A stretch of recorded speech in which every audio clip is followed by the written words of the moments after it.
ఏర్పాటు చేసుకున్నట్లుగా దేవుడు ఏర్పాటు చేశాడు. కాబట్టి ఈమె న్యాయాధిపతిగా న్యాయాన్ని తీరుస్తుంది. ఈమె సరళ వృక్షం కూర్చొని న్యాయాన్ని తీరుస్తుందంట. సరళ వృక్షము అనగా అది నీతిమంతులకు సాదృశ్యముగా ఉన్నది. మన కీర్తన గ్రంథం 1వ కీర్తన 1వ వచనాన్ని చూస్తే, దుష్టుల ఆలోచన చొప్పున నడవక, పాపుల మార్గమున నిలవక, అపహాసకులు కూర్చుండు చోటు కూర్చుండక, యెహోవా ధర్మశాస్త్రమునందు ఆనందించుచు దీవారాత్రము దానిని ధ్యానించువాడు ధన్యుడు అని వ్రాయబడింది. కాబట్టి ఈ దెబోరా సరళ వృక్షం కింద కూర్చొని తీర్పు తీరుస్తుంది. ఈమెకు అంత జ్ఞానం ఎక్కడి నుంచి వచ్చిందండి? దేవుడే జ్ఞానం ఇచ్చాడు. సామెతల గ్రంథంలో యెహోవా యందు భయభక్తులు కలిగి ఉండుట జ్ఞానమునకు మూలము. సామెతల గ్రంథం 14వ అధ్యాయం 1వ వచనాన్ని చూస్తే, జ్ఞానవంతురాలు ఇల్లు కట్టును, 3 రాళ్ళు ఇల్లు ఓడబెరుకునని ఉన్నది. సామెతల గ్రంథం 8వ అధ్యాయం 11వ వచనం చూస్తే, జ్ఞానము ముత్యము కంటే శ్రేష్టమై ఉన్నదని రాయబడింది. 4వదిగా దెబోరా ప్రవక్తినిగా ఉన్నది. 5వది దెబోరా మంచి యుద్ధ వీరురాల్లాగా ఉంది. ముగింపులోకి వచ్చానండి, స్త్రీలు దయచేసి కూర్చోండి. తర్వాత ఈ దెబోరా మంచి యుద్ధ వీరురాల్లాగా ఉన్నది. బారాక్ అంటాడు, నువ్వు యుద్ధానికి వస్తే నేను వెళ్తాను, లేకపోతే లేనంటాడు. నిజానికి మనం చీకట్లో వెళ్ళాలన్నా, ప్రయాణంలోకి వెళ్ళాలన్నా భర్త సహాయాన్ని తీసుకుంటాము.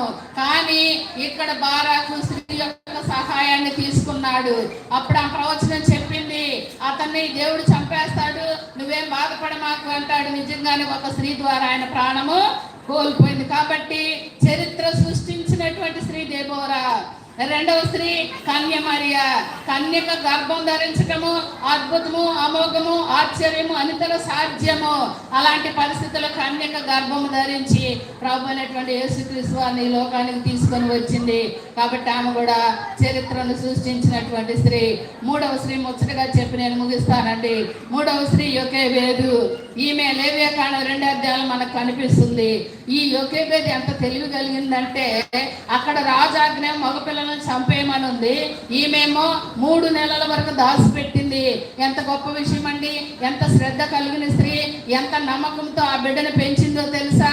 చివరికి ఆ బిడ్డ చనిపోతాడని జమ్ముతో ఒక పెట్టెను తయారు చేసింది.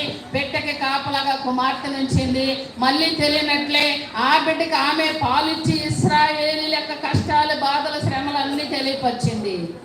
చివరికి ఆ బిడ్డ నాయకుడయ్యి ఇశ్రాయేలీయుల్ని దాదాపు 6 లక్షల కాల్బలాన్ని ఆయన నడిపించి తీసుకొని వచ్చాడు. కాబట్టి చరిత్ర సృష్టించినటువంటి స్త్రీలు మన ఎదుట ఉన్నారు.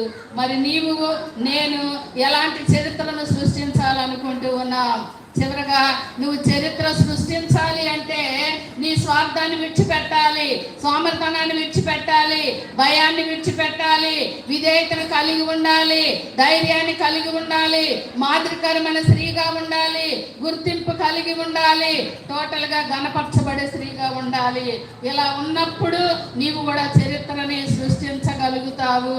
కాబట్టి ఇలాంటి గొప్ప లక్షణాలను నీవు నేను కలిగి ఉన్నట్లయితే దేవుడు నిన్ను దీవించి ఆశీర్వదిస్తాడు.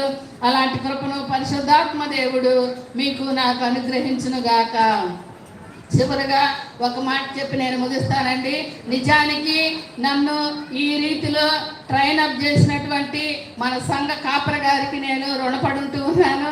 ఎందుకు అంటే స్త్రీలు నిజానికి ఇళ్లలోనే ఉంటారు, ఎక్కువ మాట్లాడే హక్కు ఉండదు, ప్రయాణాలు చేసే అవకాశం ఉండదు.